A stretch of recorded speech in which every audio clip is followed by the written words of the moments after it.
Hello and welcome to Michael and Ivanka's Grand Podcast. It's a weekly podcast where we figure out what we think about everything in the whole universe, each thing one at a time.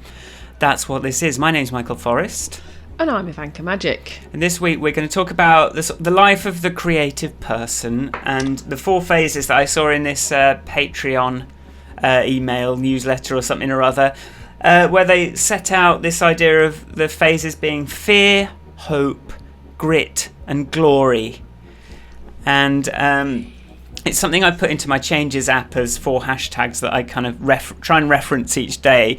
And sometimes when I'm feeling bad, I'm like, no, this is just the grit phase of what I need to do, and it's part of it. And I can't avoid this if I want to make something good. And then there's I'm currently in a little bit of a sort of glory phase with something I've just released, and we'll talk about that a little bit more.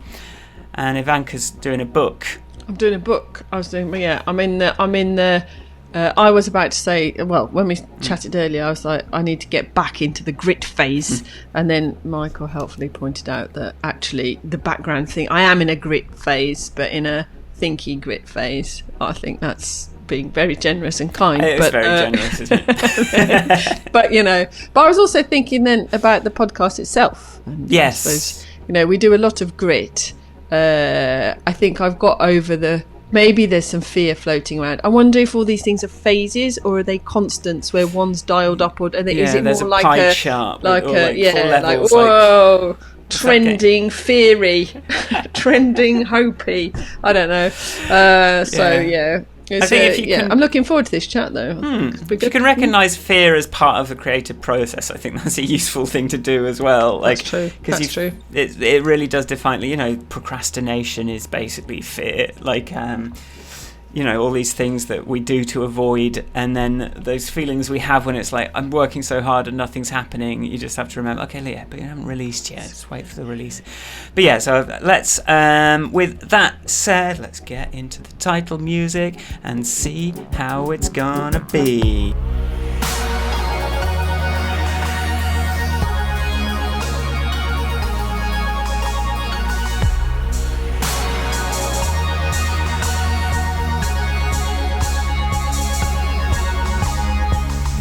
Episode 176. 176. We're out of our minds. Out of our cotton-picking minds. Cotton-plucking faces.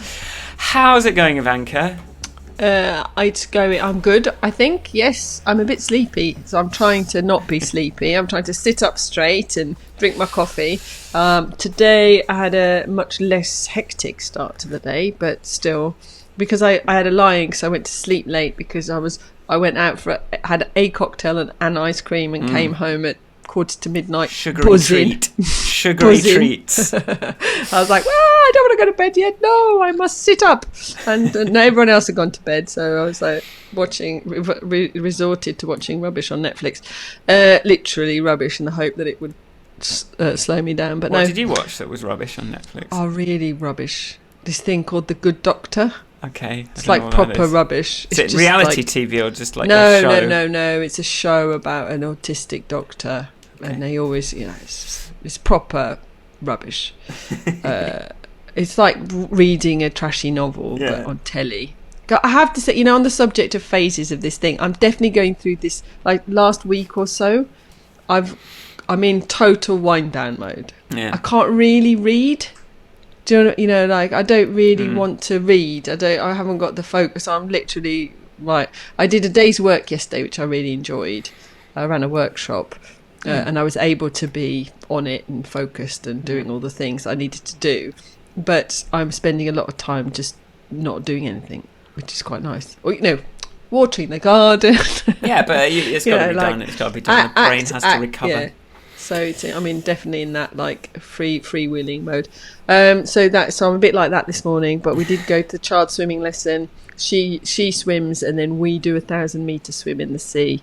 So I did that this morning. My watch says it's 1,200 meters, and Nick said it was 1,055 meters. So I'm going with my watch. Fair enough. Because I do more front crawl, so my watch spends more time out of the water talking to the GPS satellites. Okay. So I'm hoping that we get greater accuracy off my watch. Sure. He does breaststroke. Anyway, that's what's happened today. We were watching the triathlon, and I thought that looks fun. I kind of want to have a go at that, but my swimming is probably very weak. But I think I'd be all right in the other two, the biking and the running. I'd be rubbishist at the running, but I think I'd be all right at the swimming. It's just technique. I did go for swimming like before a couple of years ago. Once we bought this house here, I was like, I want to do exercise swimming in the sea, and I can't just do breaststroke because it's not. I went to a lesson about breaststroke about 10 years ago after I did my back in.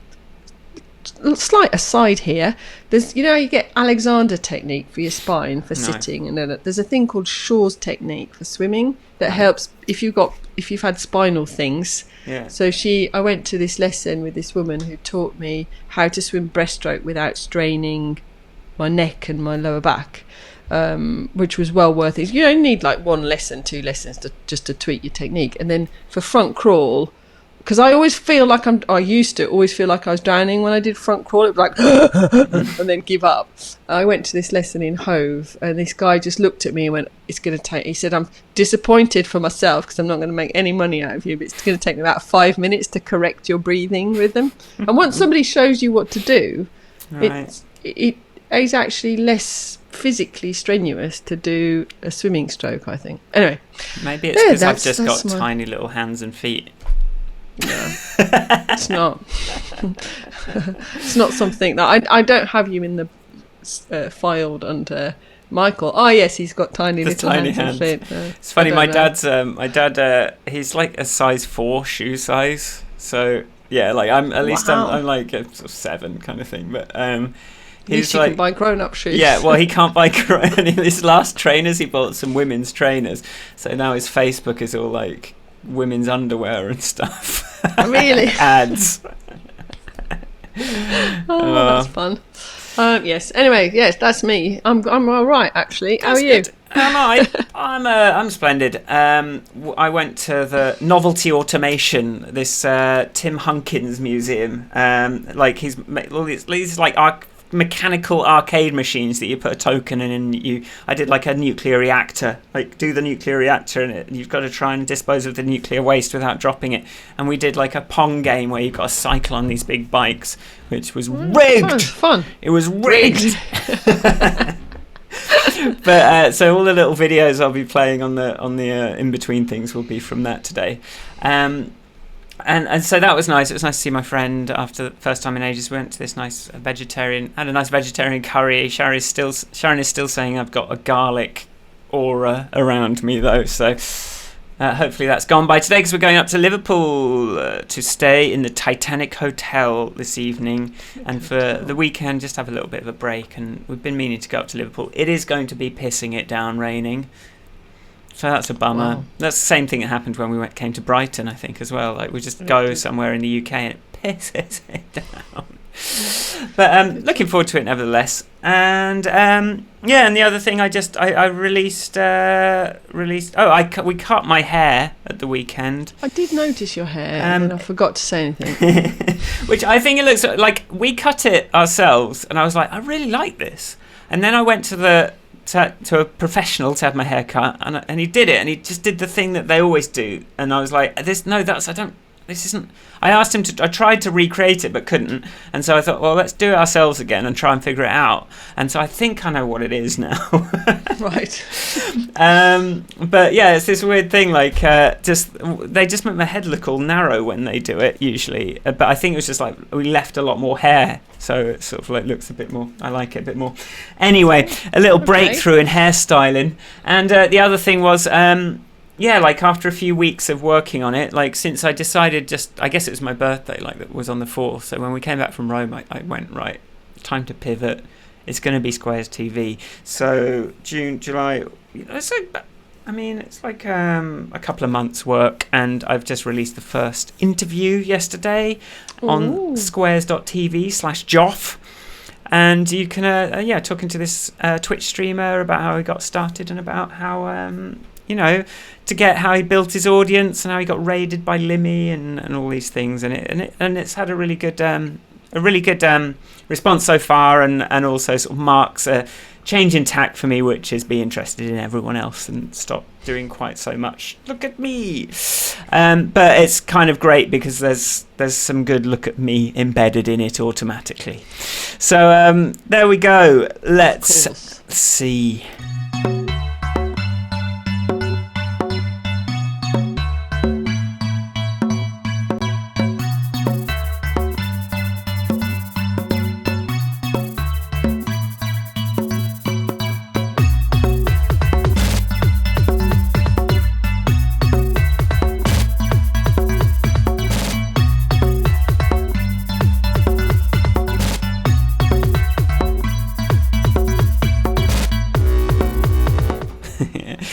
So, fear, hope. Right. Let's take it one at a time. Maybe fear. Out of fear, hope, grit, and glory. Fear. What is it? What are those fears that we have when we're in the creative process, making something? What are those fears? My primary fear is always it's not going to be very good. Yeah. I'd say it's going to be rubbish. That's really, I think. Right. And then it's going to be rubbish, and then people will laugh at me. I will be judged on my rubbishness. What is the judgment fear? Is it like loss of social status, loss of standing? I don't know. Ego. I think loss of social standing. I mean, me. So let's take my book. If it's rubbish, that's my career. Do you know what I mean? It probably isn't, but that's how I see it. But that's the fear. Like you fear that it's your career. Something like yeah. My primary objective was to get another user researcher to read it. So I got 3 user researchers to read, just to check that that kind of imposter stroke, like, oh, have I been making up how to do my job all these years? Yeah. Do I actually know what I do? So it's like, oh my god, if I write it all down, then everyone will know that I'm just making it up and I don't know what I'm doing. You might realise that it's only 3 things altogether. Like, definitely that imposter syndrome, like the fear of. Yeah, that imposter syndrome is huge, and it's something that definitely came up with this like business, this sort of like live chat I watched last week with the businesses, like people, this person helping people with business, and like that's such a huge thing that holds people back. And because the effect of fear is like usually to stop you doing it, usually to make you not do it. And there's ways to overcome that fear, but like. I mean, but before, like, because my fear, what are my fears in this? Like, it's to say, there's the imposter syndrome, there's the fear that it's not going to be good, but like, for me, I have this fear of because I've put so much stuff out there now, and some of it has been good, for sure, right? For sure, yeah. I know I put good stuff, but like, my fear is more like, I know I could do something good, but like, my fear is, I get this excitement and then the crash after it. My fear is of the depression after the sort of moment of glory, or I put something out that I know is good and it falls on deaf ears and there's total apathy, and I'm full of this like the glory feeling, the excitement, and I'm just afraid like I'm just going to so it sort of stops me starting a new piece of music, stops me starting a new video, because I just know that I'm just scared of that cycle of how much work I'm going to put in, how excited I'm going to get, and then how hard I'm going to crash afterwards when, for the 15,000th time, nothing seems to really change in my life as a result. Yeah, I think that. Yeah, I perhaps don't. I think I practice that fear. Practice experiencing that, not the fear, so that I don't have I don't have that fear so much, I think, because every project I deliver, I have that disappointment of but like, well, what are we going to do? Like, there's something that doesn't get done, or something that gets you cannot make people adopt your suggestions. You can't, you can, it's that sort of you can only control what you can control, right? Like, you can't control what people do. No, and as often, and I think this is one of the things of doing a lot of project work for work, is that your influence only affects a finite time in that project's life. And so, you know, you come in, you've got to do what you can do and do it the best you can, and then you've got to walk away. But that's not the same for a creative endeavour of your own. It's like, you know, with even with, you know, with something like Restaurants Brighton, when we're constantly, it's the nice thing about a project like that or a product like that is that we can constantly do stuff to it. Yeah. And then there's like, if it goes wrong, but we very rarely do something so big that if it fails, that it would have a material effect. You're right. But, you know, if it succeeds, it might make things a bit better. Yeah. But if it fails, that particular idea, it's not the end of the world. Whereas this, for me, that this book thing, or like your ideas, the way you work on your ideas and the way your project, you know, it's an app that's gone out, it's a piece of music that's gone out, it's a video, it's a finite thing that then if it doesn't, it's not part of a bigger you know, I tend to work on parts of things instead of a whole thing, and I think that's what's different between why I don't have that bit of fear. And you're making me think, like, the one thing that you get by working for someone else on someone else's thing is the fear is automatically removed from a lot. Like, certainly the stakes, because you're just getting paid sort of whatever, like the stakes. So for the person who's running the business, they've got a completely different like fear profile to you, because it's like they need to impress their dad with their company that they're building, whereas we are just we don't have to worry about the fear and getting started. The fear is like, am I good enough to get the job? But maybe I should just not apply for it. But then once you're sort of in, like and a lot of the fear with kind of stuff we roll out, like as products, like the fears are it will crash, it won't handle the load, blah, blah, but those can be mitigated by just doing your job. Yeah, and it's silly to say that there's no fear in a job, because there's so much. Like this PM is put, like they're pushing it forward too fast, and it's not going to work, and it's going to crash, and it's going to get bad reviews, and I'm going to have a bad reputation as a result. So, I'm just so far from that. Yeah. I'm so lucky. I'm so far from that now. But I heard. Go on, you heard. Just someone said, I heard on a podcast this quote, I'll cite it in the notes. If you're not embarrassed by the first version of what you made, then you're too late. This was sort of in the context of podcasts, but if you're not a bit embarrassed by it, then you're too late. And I thought that's probably a good sort of reference point for kind of stalling about releasing something. It's such a big thing, a book, though, isn't it? Like, I mean, but like something that's just on the first paper and everything. Yeah, something that's the first of many is a different thing to like this is my life's work. But I think I am, and I think there's also I think one of the first things you said was like the reputation thing. Reputation is fundamentally all that you have. You know, to not all that you have, but you know, reputation affects so many parts of your life. It's like living in a village is different to living in a city. In a village, you have to be polite. You do have to be polite to everybody, because your reputation, if you get a reputation for being rude, the whole village will know you're rude. In a city, you can walk past a person rudely or not open the door for them, let the door shut, and nobody knows who you are. You have the anonymity that protects your reputation. And I think walking through life as if your reputation, you know, as if you live in a village, is not a bad approach. But Northerner terrifies Londoners by making eye contact with them. Hello, morning, hello. I do it to people on walks here, especially with the tourists. I think this season does show the seasonal thing here shows that like basically we are the only locals that exercise, because we never see anybody. And now at the moment, all our trails we go on, we're like, what are all these people doing on our walks?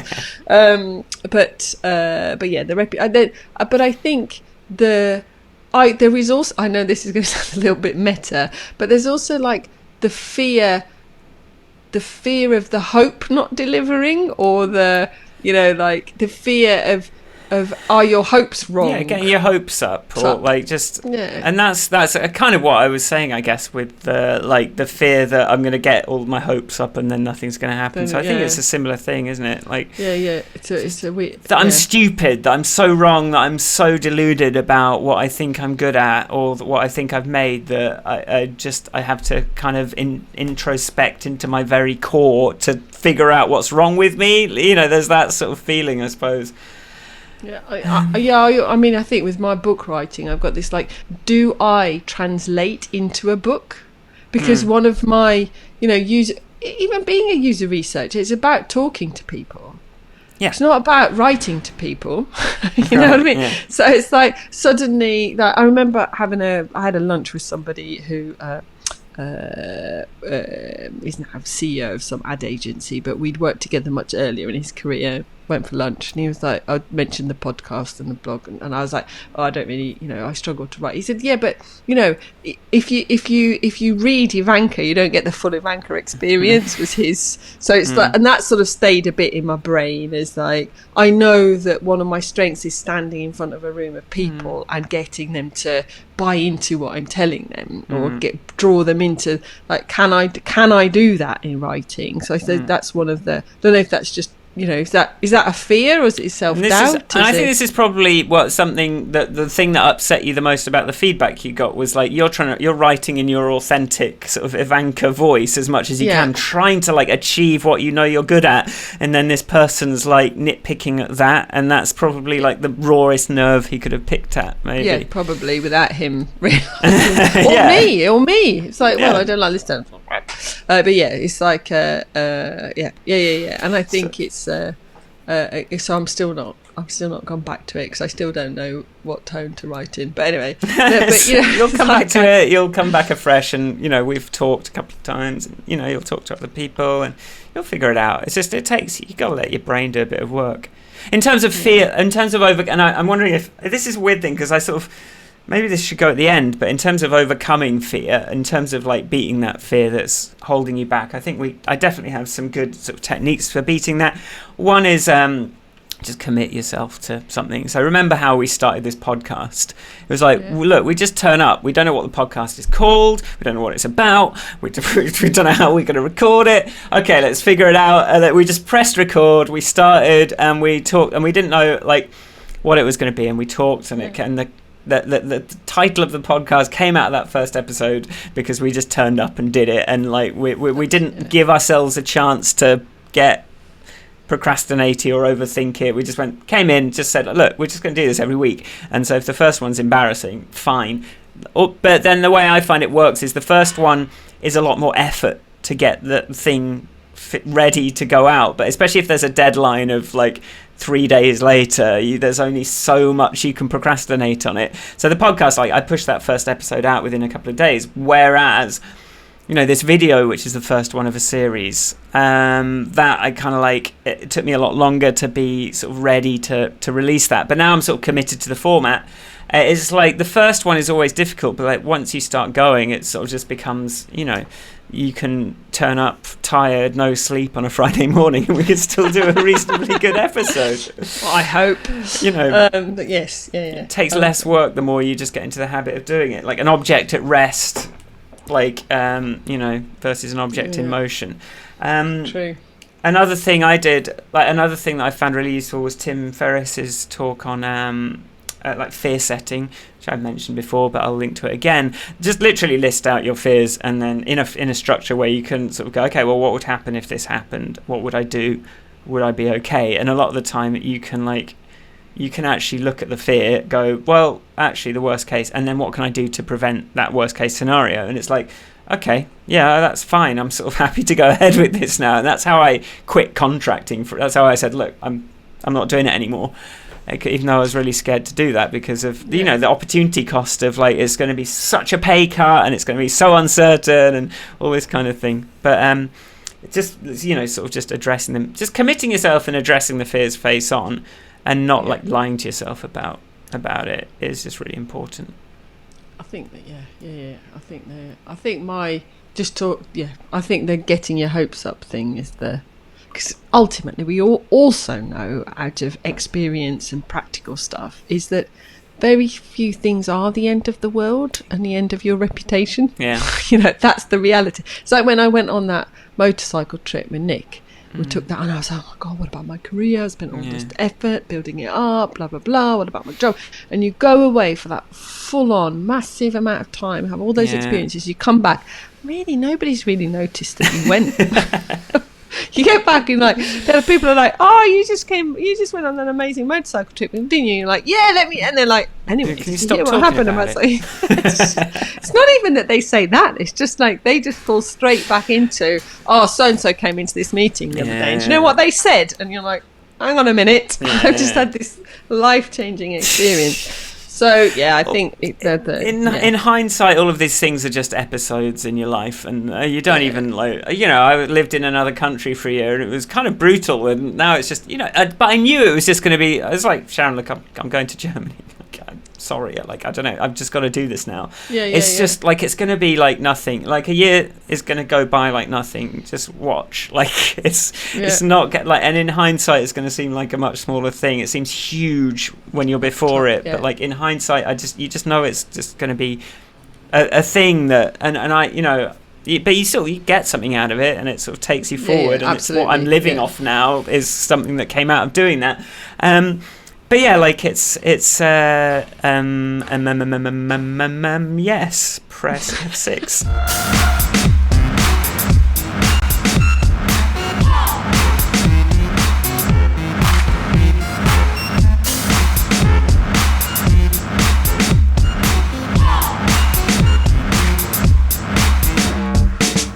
And that was me losing my thread and going, oh, but I can press the panic button. Just show a little clip of novelty automation in London. Let's move on to... I don't think this was the best idea of my life to try and do a segment on each of these things, but hope. The role of hope in the creative endeavour. What is this like hope? Is it always a hope of riches, recognition, respect, or there's also, I think, not to overload you up, not to front load this too much, but there's also the sort of moving goalposts of what you hope for as well. Yeah, totally. Like that's like you hope for one thing and then you sort of hardly notice that you've got it by the time, because you're hoping for the next thing. Oh, the thing that I was going to say was like, just think of your book as just your first book, and then it changes probably the whole thing. Change the context. Yeah. It's first in a series. That is a good one. What do you hope for your book? Well, I think that it's a tough question. It's a really tough question because it's also really personal. Like these are now then it's sort of like hopes and dreams type stuff, isn't it? Yeah. It's like I'd like to write something that people read. Yeah. How are you going and tell each other to read. Tell each other and to so read. Oh, you should read this book. It's good. Maybe you can get 10,000 Twitter followers. Wow. Right. Anyway. Sorry. And then, I think I'd like it to, and I think this is where the fear comes in, and as the hope. It's like the hope. Really, my hope is, I suppose, that it leads to something, to a next chapter. Where, because I enjoy helping. I still enjoy doing user research 100%, but I also really enjoy helping teams understand how to use user research and helping people understand how to do user research and what it is and how it works and why it's useful and all those things. And I'd like it to be, I don't think it's the end in itself by any stretch of the imagination. I just hope that it becomes a thing where some people that may not have heard of me or have heard of me, then pick something up, and then maybe I get invited to talk to something, like get some more opportunities. I think that's what I'm hoping, that it will create opportunities. And on your terms as well, right? Like they're going to know, like you don't have to lay all this groundwork out. They've read your book. You can be like, right, let's start from a higher, a more kind of informed level. That would be a really nice outcome. I think that would be obviously, I haven't got a clue how many you could possibly need to sell to actually make money for it. So money's not come into my equation. It's the opportunity that's in the equation. Like, you know, are there more things I can do remotely? Are there more things I can do? You know, just change. Yeah. So, I don't know. That it's opportunity for sure. Is my hope. I think. My hopes. I'm trying to have. I want to. Oh, sorry, go on. I was going to say, and obviously, that everyone recognises what a fucking genius I am. How brilliant I am. Well, who doesn't want that? Who doesn't want that? I mean, come on. Yeah. I like, honestly, like, whenever someone, because, you know, I released this thing yesterday, and I've been getting some hard, like, I love what you've done, and I'm so thankful for, you know, the opportunity that you've made me look like I really know what I'm talking about, kind of thing. Like, I do get that every so often, but my instinct is to just hard self-deprecate it, just to go, just to completely change the subject and never like absorb it, and like but I think I'm having a problem of like I'm sort of so focused on like privilege and kind of like the things that I have been given that I just need to give myself a bit more credit sometimes. I think you do need to give yourself. I do work for things very hard for things. Graham said yesterday. Graham Dunning said that I was the hardest working person he knows, and he's a freaking hard worker. Seriously, though, that is one thing that you do. I wish I could. That you should recognise. Is it to a fault? I don't know. Like, I just need to find a way that it's like I'm listening to this Smart Passive Income podcast, and it's like this Smart Passive Income podcast where you can work hard now so that you can sit back and reap the benefits later. And I'm like, I'm not really planning on sitting back at any point, to be honest. I'm trying to like grow something, and that's what my hope is.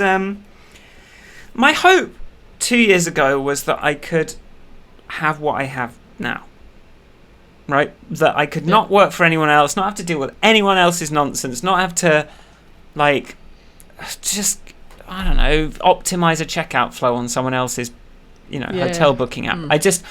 Or like do some stupid thing where you turn the music industry into 6-second clips of nonsense with memes on them or something that don't work. Like, I just wanted to be like to be the master. Well, to just sort of be able to not worry about that and have my studio and do whatever I want, really.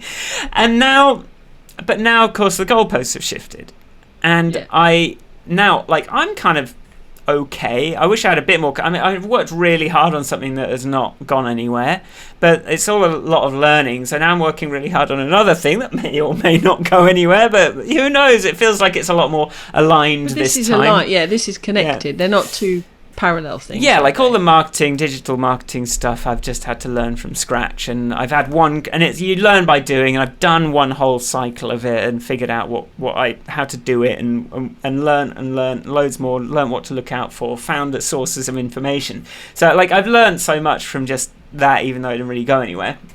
But now it's not. Now it's like the next phase of this is it's not just me now. It's like I see Sharon in a job that is killing her, and I want to be able to help her out next. I want to, and that means I want to move forward. Our lives is not just like enough to live on. It's wealth. It's finding and generating enough wealth to be able to buy somewhere, move, to be able to be somewhere that we want to be. And that's that's like 100 orders. That's like, let's say 2 orders of magnitude beyond where I am at the moment to be able to do that. An order of magnitude is 10 times, so 100 times more, and then we'd be talking. So my hope is that I can create momentum with what I'm doing. My hope is that I have found something that is a ball that I can start to grow, and then once I reach the point of meaning, conference, sustainability, stop the thing growing and just turn it into a sort of harmonious, like keep it as a harmonious natural machine that sort of is in tune with its environment, instead of trying to destroy its environment and Katamari style suck up everything in its path the way most business. My hope is I can grow it, and then I can be, and all the time being like ethical and sustainable and a good person about it, and not get sucked into too much stuff that I hate, and have people working for me, and create something that people can get behind. So that's like my hope at the moment, which is surprisingly well defined now that I say that it is, out loud. But money is a part of it. Like, money is this freaking inevitable part of it. But this Pat Flynn says, like, your money comes as a byproduct of serving people. I'm like, okay, I just need to find something I'm happy to serve people with, and then that's cool. That's my hope. So that's a good hope, and you can see how that would grow from the and those hopes change. I think that's the other thing. Like, I when you said I've got no intention of sitting back, and one of the first thing that Nick and I have had this conversation where, like,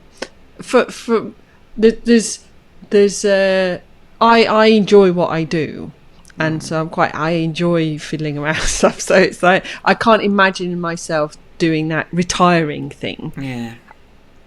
However, I can also see myself being at a stage where I want to do less, and I don't want to do, like, you can't. I don't think I'm going to be. My next milestone is 50, and I'm 3 years away from that, and then it's going to be 60, and then there's going to be a point where I was thinking, like, is it weird that like your user researcher is 65 on your project? Like, is that normal? Is that right? Is that what I want to be doing? I don't know. Do you know what I mean? Like, it depends on if they're like world famous user researcher, then of course with an amazing you're not book. A user researcher, you're just Ivanka Majic now. Like, it's but it's like it's all these kind of where do you want to be in that next bit? And Nick and I were talking as well. Like, we've got a child who's 6. Yeah. She's certainly going to be financially dependent on us for, I hope, into her 20s, because I would like to think that she's going to study many interesting things and, be at Clever Clogs. But she might not. She might just get a job when she's 16. What? No, she won't. You better not. No, but it's like good to do a bit of real world stuff in the middle, and you can always go back and study. My sister like skipped university to start with, and now she's studied the nursing stuff and done that. But she was like, I'm not just going to jump into this. I was, there's so much cost now. But anyway, I'm being like, I don't really care. And the more I know my child, the older I get, the less. I care about, like, getting good habits into her, like the exercise, the eating well, the looking after herself, the being open to learning stuff. Yeah. But anyway, I think that's more valuable. Anyway, that's a digression. That's not what today's about. But hope is absolute. I mean, hope for a creative project is what makes you do it. Yeah. How can you do it without hope? Even if the hope is to express some emotion, there's got to be a hope of something. Otherwise, how are you going to get yourself through the grit bit? And you have to, and that's the thing. Like, I suppose the takeaway for this hope bit is, like, you have to visualize what you're hoping for. Otherwise, what are you doing? Because a lot of people, it's really hard to go, like, this is what I want. It's really hard to figure that out, and you need to make a mind map or a vision board, or like do these things. There's probably exercises you can look for out there that will just like help you. Like, what am I actually going for? And like, every so often I try to define what success looks like for me, because it's really hard. Like, when you're just you've got this vague, ephemeral notion of wealth, and the thing that, like, the sort of media is feeding you, the sort of like, this is what success looks like. If that's what's in your mind as you're working, then it's not really a very realistic, or it's not reality really what you're seeing in those situations. You need to, like, sort of define it on your own terms, or like, you are sort of doomed to sort of like permanent frustration.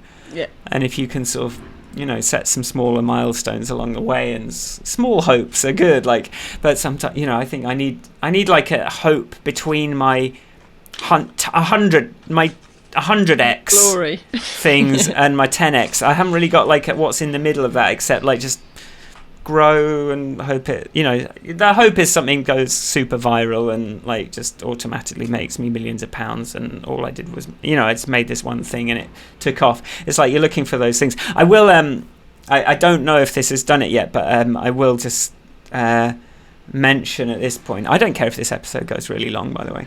I don't know how long you've got. I've got all the time. I got tweeted by like a proper influencer this week. It's tweeted at Michael Forrest, I love your app. I love your camera app, she said. And it's this chess player that literally like 3 days before, I just stumbled across some video on YouTube of some sort of woman in the park playing this guy. It was like playing Hustler in the park. I was like, I bet she's really good at chess. So I watched this whole chess match between her and this guy that was like, she sort of like she sort of just sort of ended up pretty much destroying him. And it was but being really friendly and nice the whole way. And like it was just a really nice interaction to see. And then she like tweeted me, and I was like, "Hey, I just saw your video the other day." I'll link to the tweet on the thing. But so it's boats. It turned out there's two sisters, so I had to sort of like find out. But they've got like 940,000 Twitch followers. Wow! And she's got like sort of 300. What does she use your app for? Like she said, she's using it for her outdoor like IRL streams, like when she's just talking to the camera. So like just like I think like.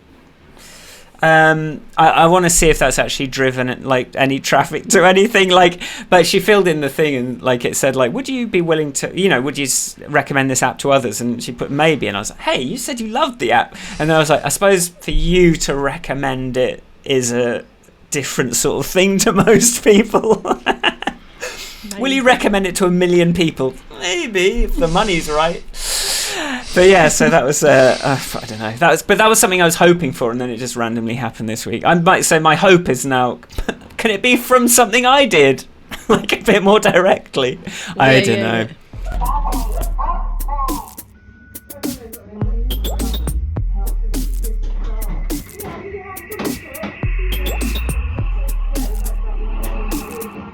Oh my god.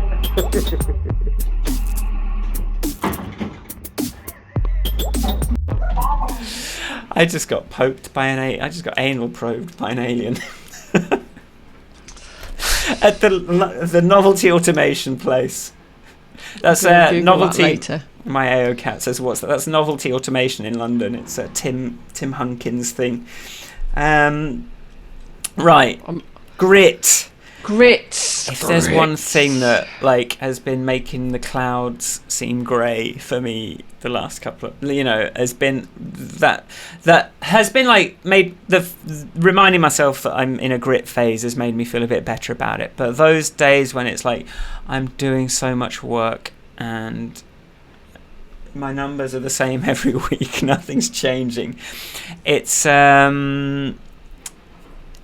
rough. But if you remember that you're if that it's part of that kind of that whole, then I think that makes it a lot easier. Yeah, but it's a lot. The grit phase is the grit. What does grit mean? Just nose to grindstone, just working, doing, repeat, do, work, check, research, bug fix, write, edit, another draft, film it, set up the cameras. yeah. But I mean, really, it's quite an interesting one because, like, the fear. I suppose everything else is building up to the glory. Like the fear and the hope, sort of feed the grit. It's like it's like because grit is one of the ways of mitigating fear, isn't it? As well, it's like the harder I work on this, the longer I work on this, the better it's going to be. So yeah. So there's that sort of although that doesn't always pan out like sometimes. No, but at least it gives you that no regrets thing. Yes. And I think that's where I'm a bit with this. Like we've agreed that I'm allowed to be going through the background thinking phase, but I'm starting to feel I'm getting to a bit of a. But if I don't do enough work on it, how can it be good? Can't be good if you don't do enough work on it. So therefore you have to do the grit bit, and the grit bit is got to be big enough to have a hope of delivering on your hope. But the grit thing also you've got control over. Yes, exactly. That's weirdly the easiest to do. It's the only thing you've really got control over. Yeah. Like the fear and the hope, like there's what happens, what you're afraid of, but like. I mean, you can sort of try and control things, but like this is where you can interact. This is where you can do your work that works. Yeah. And I think you have to say, like, with grit, you get something whatever happens. You either get a failure and you get all the experience to make it easier. But either way, like, if you success or fail, you've got all that experience of doing it now that will feed into the next go. You've learned something, even if it doesn't just... And the more you do it, the more likely you are to create those conditions for glory. It's true. Yeah. But you've also got to know when to stop. Sorry. Yeah. It's hard. Yeah, and also finding time, you know, like with the grit thing, I'm thinking about all sorts of things, like learning, you know, making crocheting a blanket, or, you know, that's like a mini creative, isn't it? Like, what's the fear? I'm not going to finish it. It's going to be rubbish. I'll put all this effort in. You know, what do I hope for? To have a nice blanket. You know, I've got to actually sit there and do the crocheting, or whatever it might be. And so it's like you've still got to. There has got to be a bit of. There were, you know, with the grit, there are two ends to it, isn't it? The sort of not knowing when to stop, but also making yourself do it. Yeah. Even though you're in a horrible bit, or you don't like it, or you're bored. Yeah. You've been doing this over and over again. You're like, oh God, is it not done yet? And that's the professionalism bit as well. That's like, again, like in a job, you're sort of forced to grit through whether you like it or not. Right, sometimes, not everyone does, but like, it's like we talked last week about the professionalism thing. That's the grit as well. And if I have but then that's why it's the good thing. A way to, when it comes to grit, something you can do to make it a bit less like oppressive is kind of have those those milestones along the way that like help you just sort of feel those little, because it can, like, you can feel like you haven't had any sort of serotonin for a year, and it's like, I just want to feel like. So if you set, like I did with my I didn't want to send it, like one of the grittiest things I've been failing to do in recent years as this business is just like email some people. I've got this list of emails, and what I did to try and give myself a little bit of serotonin from that, or dopamine or whatever, which one is it? I turned it into a little game, which was how quickly can I do it? And then by doing that, I was able to go, okay, well now I'm going to get like a prize at the end. I'm going to know how quickly I can do it. I'm going to see that my time's coming down, and it can turn that thing that can just be a bit dry and oppressive into something where you sort of get some rewards along the way. Yeah, you're quite good at that. For your I think that's one of your special skills. Apart from working, you are really good at playing games with yourself to make yourself do all the things, or the grit. That's why, on the subject of you being really very hard worker. That's a bit of it as well. Nick's good at that as well, but really disciplined. Yeah. As well, you might talk about. Nick doesn't really talk. He's not a procrastinator, but he's very disciplined and has rules, and when he's working on something, and you're disciplined even in knowing, right, I'm procrastinating. Here's my 5 tricks I use to stop procrastinating. You don't procrastinate over reaching for a procrastination repellent or whatever. So I think that's whereas I don't think I'm not sure. You're kind of more like how you're feeling at the moment, and like, what am I going to do? What aren't I going to do? I'll just change tasks. You're too rebellious against yourself, even. Like, you just got this like, if you tell me to do it, I'm not going to do it. I'm not going to do it. I don't want to. I'll just pick another task that needs doing, but probably didn't need doing in the same way that thing that you. Well, that's the thing, though. But that's the thing. Like last Friday, I was just feeling really tired, and I still had a couple of hours. I was going to count all my time as well. I'm like, I've only done like 6 hours today. I need to like do something else. But just choosing a different task sometimes I was like, I'm going to try a new icon for shoot. I'm going to try doing that today. And then that was brilliant, because it was just not fixing a bug. I'm like, why is it doing this? Why is it freezing the video sometimes? Nice job. It was like, I'm just going to get into Sketch and like draw some rainbow colours and see what I can make. And that was and then I was excited about that all weekend. So sometimes just like changing the subject is all you need to do. Yeah. That's my go-to. And one piece of like one anti-pattern that I would like to share, because I think it's probably one of the biggest mistakes. One of my worst tendencies is, and this goes for a lot of things. There's this is an easy way, but if it does work, It's going to be brilliant. I'm going to try and do this. I'm going to record an album in a week and then get someone else to help me finish it. Pay someone to help me finish it. And if that works, then that's brilliant. Like, then that's something I could do over and over again and be a famous musician forever. But it just sort of means that there's built into that, can I avoid doing a lot of work? Can I avoid spending ages and ages on this? And I think if that's one thing that I need to just not do. Like, there is, on the one hand, definitely there's the knowing when to stop and when something's good enough and when something sort of represents like where you are in terms of your skill at the moment, and there will be another, and that's something I do a lot of. But that, and I don't think I'd ever slap anything together, but certainly, like, if I can just do this little thing and it works, if I can just pay for someone to write my press release and release it to their email list of 1,000 subscribers and it works. Yeah, but then we're onto something, but that almost never comes true. That's like you looking for automations, isn't it? Or like, well, I think it goes hand. It's. I don't think it's the same, because it's me hoping that I don't have to put the same level of effort in to achieve success. It's like me hoping that I can do it without putting all the work in, because automation is a lot of work. It's just a different phase of something, and it's more a sort of long-term repeatability thing. But I'm just defending automation as a thing, because this is like, I don't think that. But I think the same part of your brain that gives you the ability to go, hang on a minute, I can turn this into a pattern. Click. Yeah.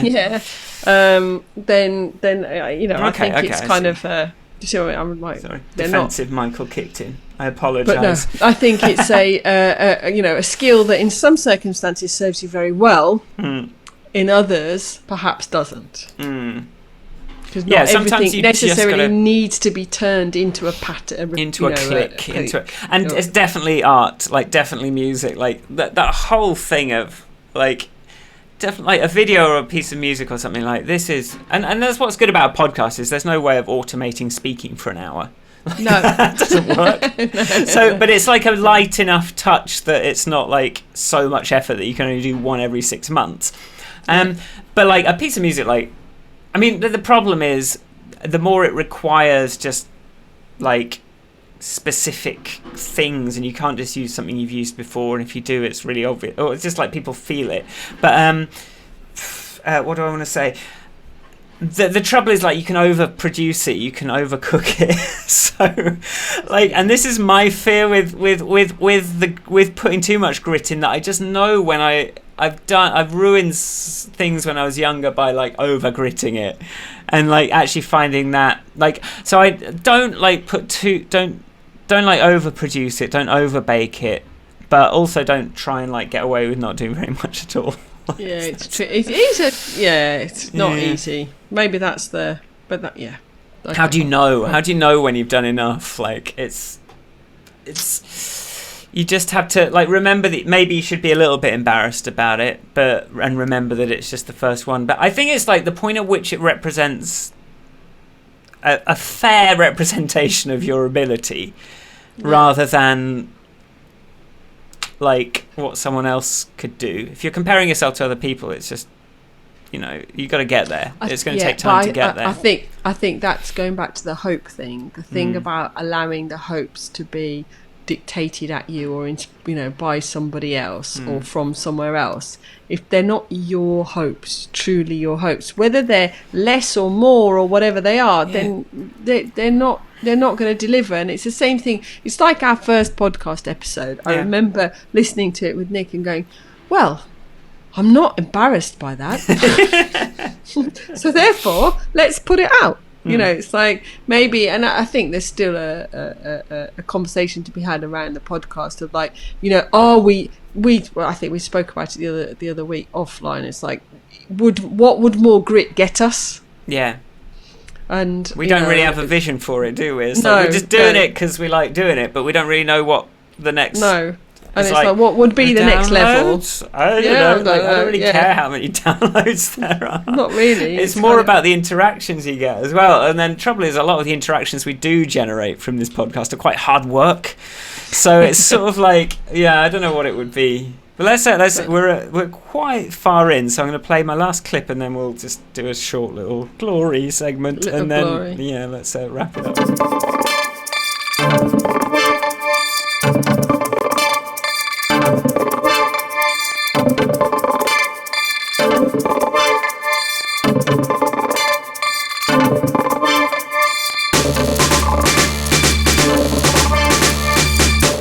I'm not going to let that play for too long. I need to edit some of these clips so the good bit comes quicker, because it had like vocals on it and then I took the vocals off.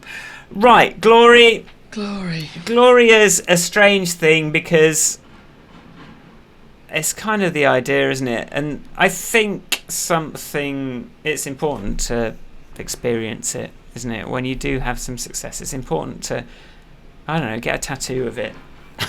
Memorialize it somehow. I think it is. It's a funny one because I think, you said about people paying you compliments and you immediately going into sort of undermining it, changing the subject. Yeah. And then it's like, and we've discussed pride before as well, but glory feels uncomfortable. I think it's scary in itself. That I think they're sort of, I don't know what glory is, a great word that I've not generally used, but and the context in which I think about it is things like that Trump tweet, for example. That is a moment where there was and somebody said to me that I'm surprised you didn't make more of that. Was one of their things, like follow up and build a become what is this weird, isn't it? Like sometimes there's no follow up to the glory. Just seems to come from somewhere, like definitely like the Trump tweet, and like to some, like it's sort of the same way with my shoe tap. Like the pandemic made this thing blow up, and it was like I couldn't think of what I would do to capitalize on that. It's going to be a spike, and it's like that. So there's kinds of glories that you feel like. I think that's why like a slow build of something that you feel like you're in control of, it probably feels a lot better than like something just Donald Trump accidentally fumbled his keyboard and I was in the newspaper. It's like but I think in that, because they were like, you could have made more of a big thing. I was like, I can't speak about climate change. I don't know enough about it. Like, I can't suddenly become somebody that goes on the telly and talks about climate change. There are people who are far better qualified than me. I'm not Greta Thunberg, who's actually she's because of her autism, she is massively, she knows everything about it. She knows all the science, she knows all the details, she knows the stuff. Do you know what I mean? Like, I would interrupt you with something there though, because it's a bit late now, but something that this Pat Flynn did talk about in terms of that does connect with that is like, you don't have to be like, if this was about like a podcast, and he does a podcast about marketing, and if you were to do like a podcast about climate change, you don't have to be the expert if you're talking to people that are experts, and all you have to do is know a bit more than the person listening, or help learn a bit more from something listening. So, and Greta obviously, like, because she started out probably knowing a bit, but now she knows like loads because she's got all these people, like she's become the voice of it, so she's like absorbing all this stuff from everywhere. And I don't know that's, I think I don't think it would be impossible, but it was the truth is, in that particular instance, what I was the things that I was doing at the time, health-wise, medically, meant there was nothing I could do. There was no opportunity to capitalise on the glory. But it's kind of but I do take some glory from that. I think with the, I don't know if glory is sustainable. What is glory sustainable? It doesn't feel like it's momentary, and that's why you kind of forget it, and it's this fix. It's like this sort of addictive thing, and it's why like Michael Jackson is depressed because this album sold 1 million, only 10 million copies instead of 30 million copies. It's like you want that hit, and if you're sort of driven by that strange dopamine hit of the external hit that was really like, you can control only so much, but I think no one's getting glory without the planets aligning to some extent. Not in that way. Otherwise it's just like slow, kind of consistent building, but like the explosion that the sort of glory implies is it's you can't control a million people. You're not control. You just made something that happened to hit some sort of weird zeitgeist. Like we got the video that sort of got millions of views, and it was like, how I got my hammer. It's like, how I don't understand people. Like, what's going on? It's like, so it's something you have to sort of like lock in somehow, commemorate, so that you don't forget it. But if you sort of chase it, I don't know, like. But I mean, is glory internal glory? Like, can you have glory that's not externally validated glory, but just that sort of like euphoria of, it's a peculiar analogy that I'm not sure is a creative project. I was talking to somebody the other day, we were talking about childbirth, and she was saying, as soon as when I had my first baby, I think that's the ultimate creative project, Ivanka. And I was like, and she was going, when I had the second, when my first baby, and I was like, oh my God, what are you? What do I do? And then the second one was, she said, I was a bit more like, hey, welcome to the world, little one. And I was like, when I had my child, I was euphoric. I was like, yes, I have had a baby. There's a baby, and I had it, and it's brilliant. Yeah. And nobody there wasn't like, obviously it's a big deal, but you're not getting cheered. Yeah, but it's a great analogy, because there's the kinds of glory that just like don't really leave you with anything afterwards, like the 15 minutes of fame kind of thing, where it's like, okay, now I guess I've got a Twitter account with some followers, but they're not necessarily gonna connect with everything else I'm doing. It's something Joffamo said in his interview when I talked to him, was like he got like this 3,000 person raid from Limmy, and then he was like, yeah, but you still got like, they're his fans, they're there, you've got to sort of show them something that they're going to be interested. You can't just like, they're not just going to automatically now be your followers, like, so you've got to sort of do something with it. But like, so you can sort of make something out of that moment of glory, but it's going to be at a much smaller scale. It's never going to be at that scale. And then like there's also like a potential commitment to that. Like Graham's video went viral. Now he's like, is kind of a bit feeling a bit stuck in this one particular artistic practice, because that's the thing that everyone knows about. And then but like, so with a baby, I guess it's like, this person is now, this is now something I'm responsible for. I get to keep this. Yeah. I've got to keep it alive. I've got to keep it alive. But this is, the glory is momentary, but the responsibility is forever. And like the fear, I think, as well, is you achieve glory with something you don't want to be responsible for forever. That's not my baby. Maintain it. That's not what I do. Put it up for adoption. I don't know. But I think that's the good. It's like because you get the. I think that if you can recognise your own successes, I think that is more sustainable, though, because you can be. It's like with that Trump tweet. I'm still happy with my response. You know what I mean? Yeah, like, I'm glad I did it. That is me. You put a bit of grit into that Trump tweet. I put a bit of grit. You made some calls. You collaborated. Put some. But it was like, given there was nothing there for me, I can be nothing but proud of my response, I think, and so it's like and that stays with me. It doesn't matter if anyone else acknowledges it or not; it's irrelevant anymore. Do you know what I mean? You know what I mean? It's like so I think if your glory can be personal, and I think that's where the grit comes in, and I think that can be balanced with are you knowing when to stop. It's like, I am now happy with this. I've read this version. I've watched this video. I am not going to have any regrets. Whether and if you can try, and that's hard, because it's as soon as that's what can get disrupted by other people's off the cuff feedback. Oh, I would have done this. Oh, funny that you didn't write a bit about that. It's like, well, it's my book. I don't want to write about that. So I'm not doing that.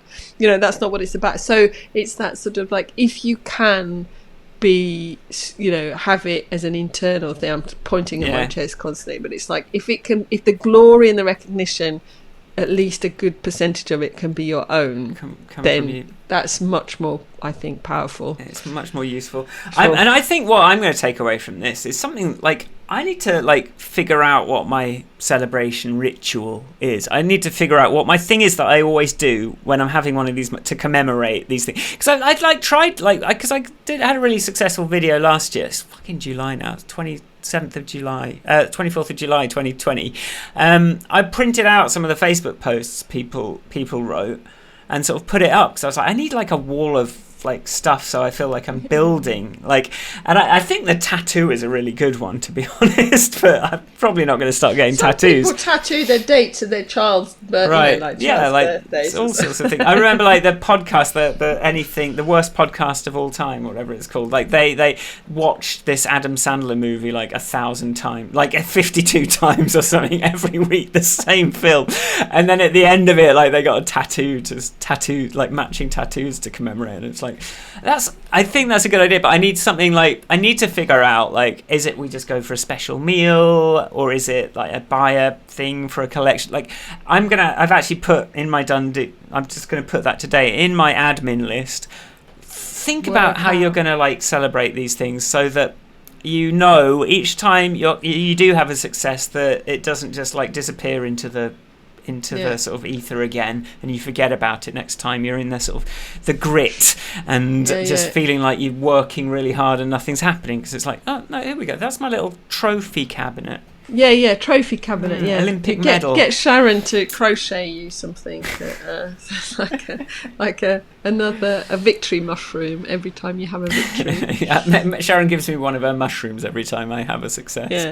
Yeah. And then, no, I need to figure something out like that, and that's homework. Cool. Yeah. So, any other thoughts on this glory, or shall we? Funny wrap it one, up? glory. I think the thing that makes glory funny is that discomfort of. I think what implied in the word is everyone looking at you, and I don't really want to. And there's a bit of imposter syndrome. It's like with my app, like I just made this thing. A child. I said it to Graham last. I just felt like a child could make this app. Why am I getting all this suddenly money from it? And it's like, yeah, but they probably couldn't. They probably wouldn't have. And it's like that a child could have painted that Picasso. It's like, yeah, but they didn't. Yeah, it didn't. Yeah, exactly. So no child did that. Just remember that you did do it, and just try and like give yourself a bit of credit for it, even though it's like probably feels like something that you didn't really have any control over. Yeah. Because there's all those things that you did have control over, and all those like experiences that led you up to the point that you did do a good response to the Trump tweet. Like all those experiences and all those friends and all that life, it does come out in these weird little sideways, awkward ways that don't make sense and don't seem to really resonate with who you feel like you are as a person. But you've got to take what you can get, because there's not very much glory going at the end of the day. Just take what you can get.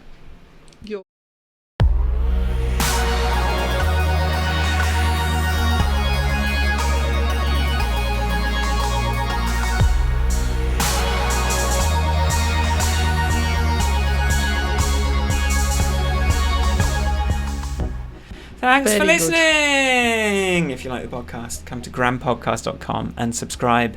If you want to, we'll beg some money off you on Patreon. We're to support the podcast. Ivanka probably might at some point set up some sort of entrepreneur thing. We'll see what happens for the Patreon money. We probably need to like show that before people are going to believe it. Just come and subscribe anyway in your podcast app of choice. And but if you do come on Patreon and you're listening to this after the fact, the video episodes, there's a full video episode, and they've got all nice videos this week that come out like on the day that we record it on the Friday, whereas the audio comes out on the Monday. And you get a full video episode. You get it early, and you get access to the Slack, and you don't get a mug anymore because no one cares.